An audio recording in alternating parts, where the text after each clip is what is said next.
Hey everyone, today I will show you how to transfer money from Amazon to GCash. Unfortunately, there is no direct way, but here's a simple workaround. First of all, you will need to convert your Amazon balance into cash. One way to do this is by selling your Amazon gift card on a trusted gift card exchange platform such as Paxful or Card Cash. Create an account, list your gift card and sell it for a payment method that works for GCash.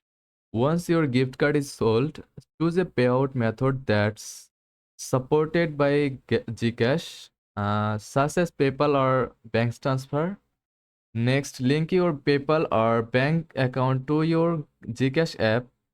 You have received the money via PayPal. Transfer it to GCash by selecting Cash In, choosing PayPal, and following the prompts.